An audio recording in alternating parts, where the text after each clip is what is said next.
Perkembangan teknologi informasi telah memberikan kemudahan umat dalam mendapatkan informasi. Hal tersebut menjadi tantangan saat ini, bukan lagi untuk menumbuhkan informasi, tetapi bagaimana memilih, mengatur, dan mengevaluasi kebenaran atas informasi yang tersedia. Dalam Islam, sumber referensi utama merujuk kepada dalil-dalil yang diakui validitas kesahihannya, serta referensi penafsirannya yang semakin beragam dan luas. Digitalisasi informasi telah memudahkan pencarian informasi yang dibutuhkan, sehingga diperlukan literasi informasi untuk memastikan validitas dan reliabilitas informasi-informasi tersebut. Namun begitu banyak informasi, sehingga seringkali ditemukan informasi yang tidak dapat dipertanggungjawabkan kebenarannya. Penasaran seperti apa pedoman Islam dalam memilih dan memilah media sebagai rujukan informasi? Langsung saja kita simak kupasannya berikut ini. Selamat menyaksikan.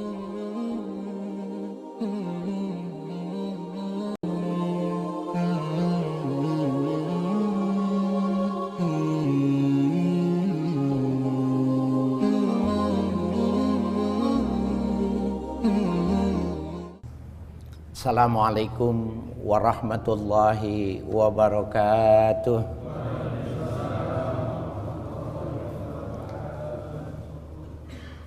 Bismillahi wahdah, nahmaduhu hamdan yuwafi ni'amahu wa yukafi mazidah.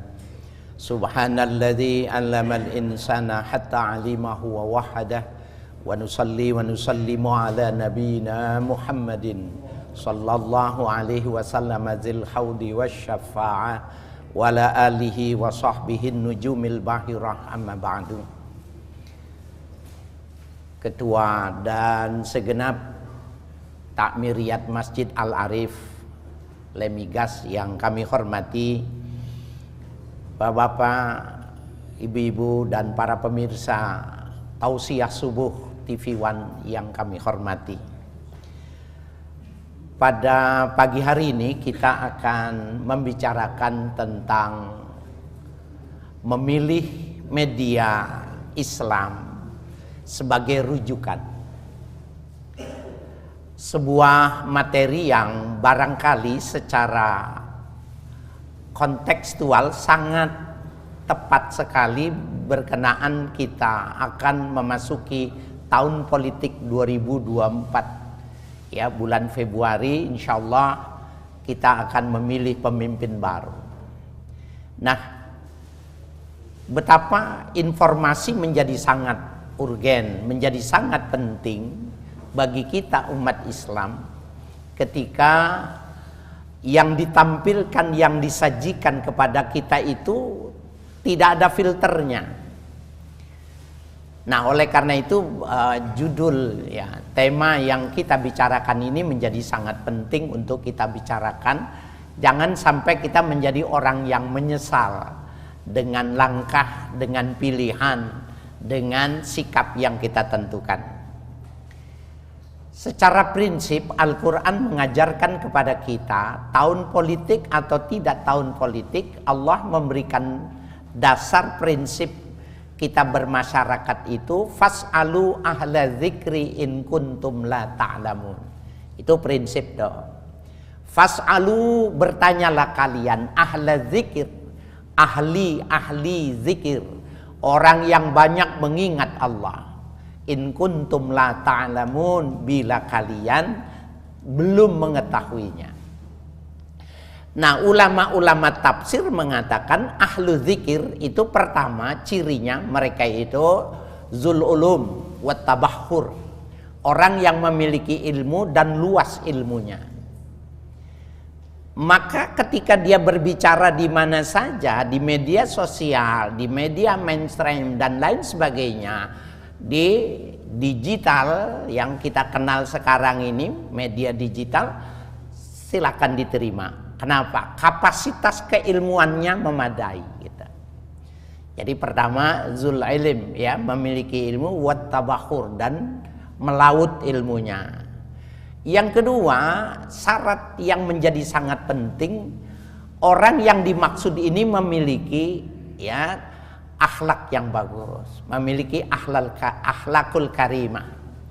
Kalau dua ini dia punya, maka dua hal inilah yang bisa menjadikan kita memilih siapa yang bisa kita jadikan sumber informasi. Ya, Bapak Ibu sekalian dan para pemirsa dimanapun Anda berada, dulu pernah terjadi di zaman Nabi. Ada seorang yang namanya Al-Harith, ya, pemuda yang menjadi tokoh di kampungnya. Kemudian dia berkenalan sama Nabi, simpatik dengan Nabi, kemudian dia mau mengikut Nabi. Singkat cerita dia masuk Islam. Kemudian karena dia sudah masuk Islam, maka disampaikan kewajibannya untuk sholat, bayar zakat. Gitu. Disepakati. Pulanglah ya Al-Haris ke kampungnya memberikan kabar tentang agama baru yang dibawa oleh orang yang punya tipologi luar biasa ini. Nah, pada masanya, pada waktunya, maka dia wajib mengumpulkan zakat. Maka Nabi mengirim ya Khalid bin Uqbah untuk menjumpai Al-Haris, membantu dengan pasukannya ini membawa ya zakat yang mesti diserahkan itu tadi. Tetapi si Khalid bin Uqbah ini penakut, badan gede ya, tapi hati kecil. Ya. Tampang macan, hati kucing, kira-kira begitu ya. Di tengah jalan dulu kan nggak seperti ini Pak, padang pasir. Kalau dia bawa duit, bagaimana ada penyamun, resikonya mati. Maka karena dia takut, dia buat cerita kepada Nabi bahwa Al-Haris tidak mau membayar zakat. Dan Al-Haris bahkan mengancam kami ini semua sehingga kami pulang. Maksudnya supaya urusannya selesai gitu. Kemudian Nabi mengirim satu perwakilan yang lain ya untuk mendatangi Al-Haris ini. Ternyata ketemu di jalan. Ketika dia ditemu jalan, si Haris ini sedang membawa zakat yang mestinya memang mengeluarkan itu. Jadi terbukalah kasus Khalid bin Uqbah ini, yang karena dia takut maka dia membuat rekayasa. Berita hoax disebarkan, tujuannya supaya tidak kena beban gitu. Subhanallah, Bapak Ibu sekalian dan para pemirsa, maka turunlah ayat. Ya ayyuhalladzina amanu in ja'akum fasikun fatabayyanu. Hai orang-orang yang beriman, Nabi diingatkan. Bila datang orang yang fasik, jadi dia muslim, apalagi non muslim. In ja'akum fasikun, bila datang orang yang fasik. Fasik itu tahu agama, mengerti aturan, tapi dia melanggar, itu fasik.